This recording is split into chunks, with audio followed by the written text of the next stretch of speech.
मेरे पिता के बुजुर्ग और माताओं को आपकी बेटी विधि देशवाल की तरफ से नमस्ते राम राम।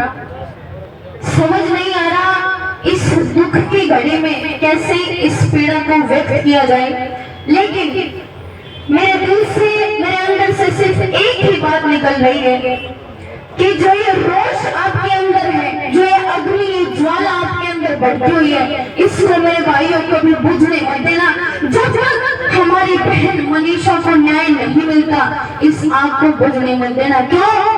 क्योंकि कोलकाता में रेप केस हुआ, यूपी में एक 4 साल की बच्ची के साथ दुष्कर्म करके उसको शमशान घाट में काट के फेंक दिया जाता है, लेकिन जैसे उन बच्चियों का अंतिम संस्कार हुआ, ये देश की जनता जनार्दन शांत पड़ गया।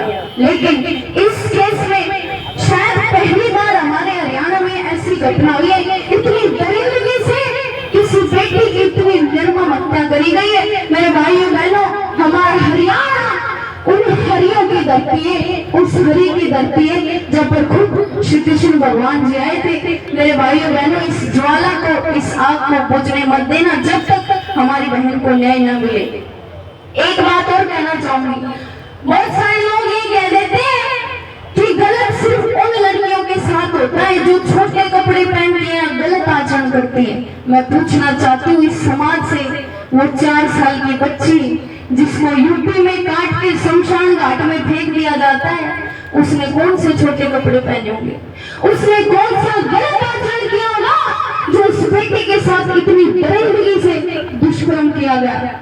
मेरे भाइयों बहनों, बस यही विनती करती हूँ, इस ज्वाला को कभी जब तक न्याय ना मिले इसको बुझने मत देना। और एक बात और, मैं अपने समाज के बीच में खड़ी हूँ, ये बात मैं जरूर बोलना चाहती हूँ। हमारे जितने भी कलाकार साथी हैं, मेरे भाई हैं, मैं, भगवान ने जितनी भी थोड़ी बहुत मुझे कला दी है, मेरा कोई भी कार्यक्रम हो, कीर्तन हो, जागरण हो, किसी भी प्रकार का हो, मैं अपनी तरफ से पूरा प्रयास करती हूँ कि जागृति फैलाई जाए। हर कीर्तन में, हर जागरण में मैं इस मुद्दे पर आवाज उठाती हूँ कि एक लड़की जब भी घर से बाहर निकलती है ना, उसको सब चीजों का ध्यान रखना पड़ता है। मेरे कपड़े तो ठीक से, कुछ उड़ा तो नहीं है, लेकिन फिर भी कुछ दरिंदे, कुछ हरामखोर नुक्कड़ों पे खड़े हो गए बहन बेटियों को गंदी नजर से देखते हैं।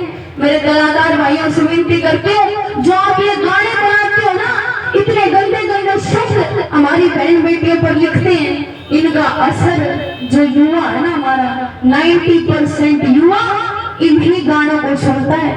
मेरे कलाकार भाइयों से विनती, निवेदन करते हो, हाथ जोड़कर थोड़ा सा प्रयास आप करें, थोड़ा सा बदलाव अपने गानों में लाने की जरूरत है, ताकि ये समाज जागरूक हो सके। सोच बदलेगी तभी हमारा समाज बदलेगा। ज्यादा नहीं बोलूंगी, लेकिन एक बार फिर से हमारी बहन मनीषा की न्याय की गुहार करती है और सरकार से ये विनती करती है, यह अनुरोध करती है कि उस बहन को न्याय जरूर मिलना चाहिए। बार बार धन्यवाद। कोई गलत शब्द मेरे मुंह से निकल गया हो तो क्षमा चाहती हूं।